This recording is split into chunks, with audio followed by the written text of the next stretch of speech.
C'est intéressant dans le sens où cette activité n'est pas réglementée. Alexandre, bienvenue dans le studio. Merci d'être avec nous. Merci. Aujourd'hui, nous nous pencherons sur la loi sur les établissements financiers et les services financiers. Quels sont les principaux objectifs de cette politique financière? Les décideurs politiques, que cherchent-ils à mettre en œuvre? Merci Moïka. La loi sur les services financiers et la loi sur les institutions financières visent à accroître la compétitivité de la Suisse en tant que centre financier.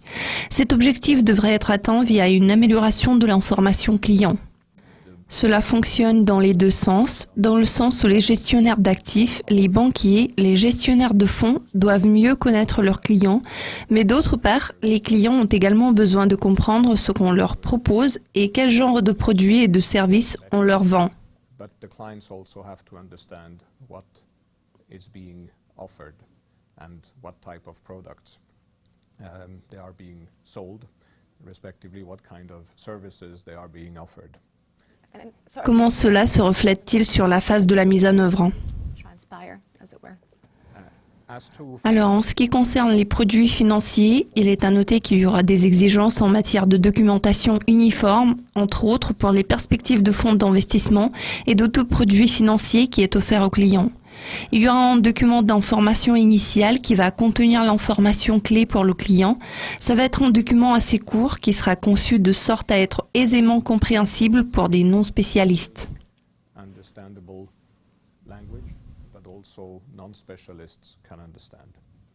Vous m'avez raconté beaucoup de choses intéressantes à propos des gestionnaires d'actifs en Suisse. Leur situation est très intéressante, n'est-ce pas? Pour le moment, nous pouvons constater que c'est intéressant dans la mesure où cette activité n'est pas réglementée, contrairement à la situation dans d'autres centres financiers qui sont réputés dans le monde entier. En revanche, ça va changer parce qu'il y aura un registre central des gestionnaires d'actifs.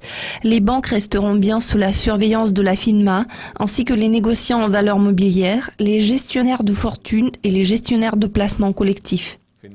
Les gestionnaires d'actifs individuels qui fournissent des services aux clients de détail sont supervisés par un organisme professionnel autoréglementé, comme c'est le cas pour la lutte contre les opérations de blanchiment de capitaux. Enfin, il y aura une clause de protection des droits acquis pour les conseillers financiers qui sont en mesure de prouver qu'ils ont plus de 15 ans d'expérience et ceux qui s'engagent à travailler uniquement avec leurs clients existants.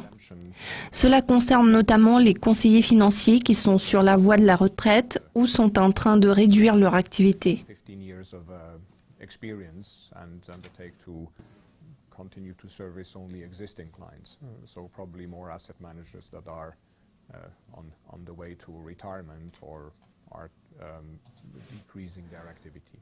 Donc demain matin, je peux me réveiller en me disant je vais devenir gestionnaire d'actifs, c'est ça? Ah, c'est vrai? Oui, ça m'a déjà traversé l'esprit. En fait, c'est possible, absolument.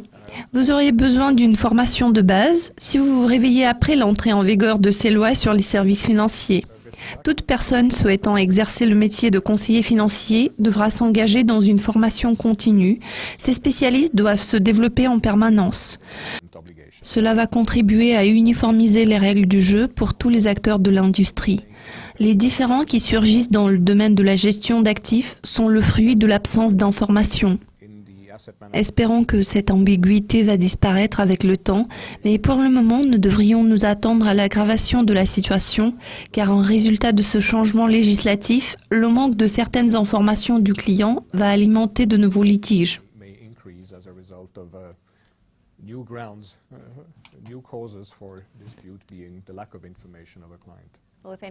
Certes, il doit y avoir une période de transition. Dans l'une de nos discussions, vous aviez mentionné le test de candidature qui pourrait faciliter le processus. Pourriez-vous nous éclairer sur ce sujet? Absolument. Il s'agit probablement de l'une des principales innovations apportées par la nouvelle loi. Les clients seront segmentés selon leur type. Ils seront divisés en clients de détail et clients professionnels. Ces derniers vont inclure les clients institutionnels.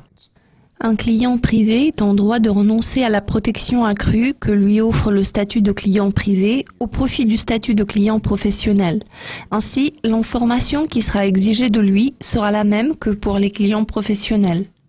La nouveauté la plus importante est l'obligation des conseillers financiers de passer un test spécial qui va évaluer leur adéquation à l'exercice des fonctions de gestionnaire de fonds pour qu'ils puissent mener leur activité consultative dans certains types d'opérations, telles que la gestion du portefeuille mondial pour un client. En outre, si un candidat souhaite exercer cette activité consultative sur une base régulière, il devra passer un test d'aptitude. Cela signifie qu'un gestionnaire d'actifs devra connaître ses clients, la composition de leur portefeuille et le montant de leur richesse totale. Il devra être en mesure de définir si certains types de transactions peuvent être jugés appropriés et si un certain profil de gestion d'actifs peut être appliqué à tel ou tel client. Certain type of transactions are appropriate, whether a certain asset management profile is really suitable for that client. Ma toute dernière question pour aujourd'hui. Êtes-vous optimiste à cet égard? Croyez-vous que cette nouvelle loi puisse apporter plus de clarté et améliorer la situation en général? Je pense que nous allons remarquer la différence à long terme. Cela devrait améliorer la situation dans le sens où ça devrait aider la Suisse à conserver son positionnement de l'un des leaders de l'industrie de la gestion d'actifs à l'échelle mondiale. Alexandre, je vous remercie d'être venu et d'avoir partagé vos connaissances à ce sujet intéressant avec nos spectateurs. C'était un plaisir de discuter avec vous. Merci Monica. Vous avez suivi les propos d'Alexandre Troller. Je suis Monica Gibson. Restez à l'affût de nos mises à jour régulières sur Dukascopy TV. À la prochaine.